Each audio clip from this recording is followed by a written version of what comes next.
সম্মানিত উপস্থিতি, আসসালামু আলাইকুম। র‍্যাব ১০ কেরানীগঞ্জের শ্রদ্ধেয় অভিভাবক জনাব মোহাম্মদ কামরুজ্জামান পিপিএম স্যারের পক্ষ থেকে আমি সবাইকে আন্তরিক ধন্যবাদ এবং কৃতজ্ঞতা জানাচ্ছি আজকের এই প্রেস ব্রিফিংয়ে উপস্থিত হওয়ার জন্য। আমি সোনালী সেন, সদর কোম্পানি কমান্ডার। আমার সাথে আছে CPSC company commander SM. Hasan Siddique, এবং আমার এই পাশে আছে সদর কোম্পানি স্কট কমান্ডার জনাব মোহাম্মদ আনোয়ার হোসেন। তো শুরুতেই আমি আবারও কৃতজ্ঞতা জানাচ্ছি, আপনারা দূর দূরান্ত থেকে আমাদের মাঝে এসেছেন এই সংবাদ সম্মেলনকে সফল করার জন্য। আমাদের আজকের যে বিষয়টি নিয়ে আমরা সংবাদ সম্মেলন করতে যাচ্ছি, এটি হচ্ছে এসএসসি পরীক্ষার প্রশ্নপত্র জালিয়াতি এবং প্রতারণা চক্রের 2 জন সদস্যকে গ্রেপ্তার করেছে র‍্যাব ১০ কেরানীগঞ্জের সদর কোম্পানি গতকাল।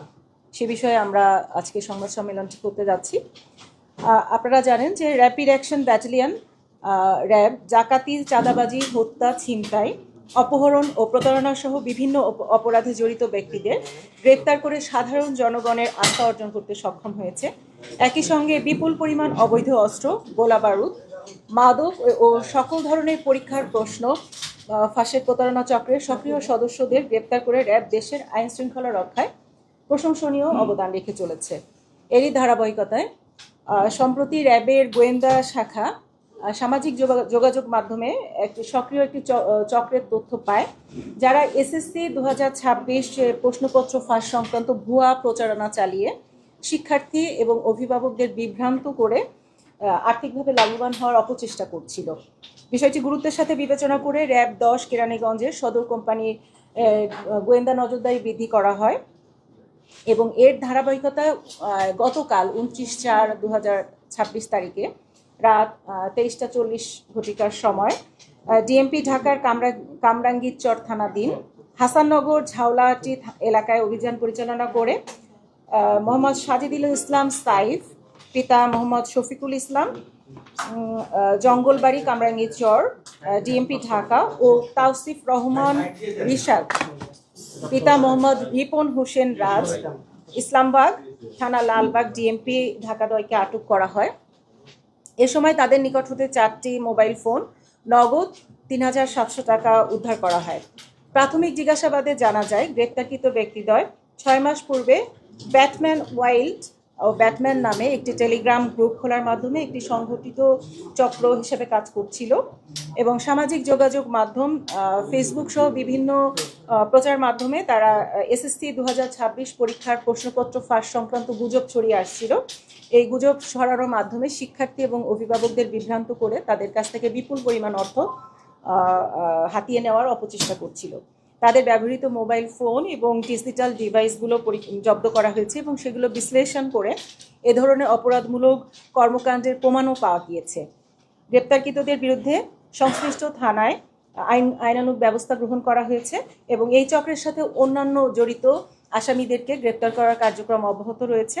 র‍্যাব মনে করে এ ধরনের কার্যক্রম শুধু আইনগত দণ্ডনীয়ই নয়, বরং দেশের শিক্ষা ব্যবস্থার প্রতি আস্থা নষ্ট করে শিক্ষার্থীদের মানসিকভাবে বিপর্যস্ত করে তোলে। এ ধরনের অপচেষ্টা প্রতিরোধে র‍্যাব সদা সর্বদা তৎপর রয়েছে। সাধারণ জনগণ, বিশেষ করে শিক্ষার্থী এবং অভিভাবকদের প্রতি আহ্বান, এ ধরনের গুজবে বিভ্রান্ত না হয়ে আইন শৃঙ্খলা বাহিনীকে সহযোগিতা করুন এবং কোনো ধরনের কোনো সন্দেহজনক ঘটনা ঘটে থাকলে এবং এই ধরনের কোনো গুজব কেউ ছড়িয়ে থাকলে অবশ্যই র‍্যাবকে অবহিত করুন। ধন্যবাদ সকলকে। এই চক্রটি কতদিন ধরে প্রশ্নপত্র চক্রের সাথে জড়িত এবং এর মূল হোতা কে? এই চক্রটি 6 মাস আগে একটি টেলিগ্রাম গ্রুপ খুলে, যেটা ব্যাটম্যান ওয়াইল্ড নামে ওরা গ্রুপটি খুলেছে।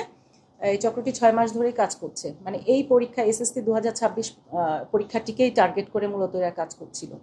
এর বিরুদ্ধে কি আগে কোনো ধরনের মামলা আছে? না, এ ধরনের কোনো মামলা নাই। কি পরিমাণ অর্থ প্রতারণার মাধ্যমে হাতিয়ে নিয়েছে এবং কতজন ভুক্তভোগী আপনার কাছে? 100 আমরা আমাদের এই তথ্যগুলো, আমাদের ডিভাইসগুলো অনুসন্ধান করে প্রায় 100-র মতো ভুক্তভোগীর সংখ্যা পেয়েছি। এখন সংখ্যাটি একদম আরও বাড়তেও পারে। তো এটা তদন্ত চলছে, আমরা তদন্ত শেষ করে বলতে পারবো যে কি আরও ভুক্তভোগীর সংখ্যা আছে কিনা।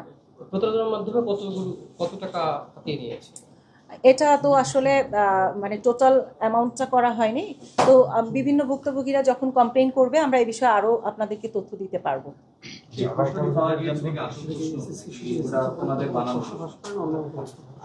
আসলে এই চক্রটি একটা জালিয়াতি চক্র। এই জালিয়াতি চক্রটি ওরা নিজেরাই এই শিক্ষার্থীদেরকে বিভ্রান্ত করার জন্যই এই প্রশ্নগুলো তৈরি করেছে এবং এগুলা সার্কুলেট করেছে।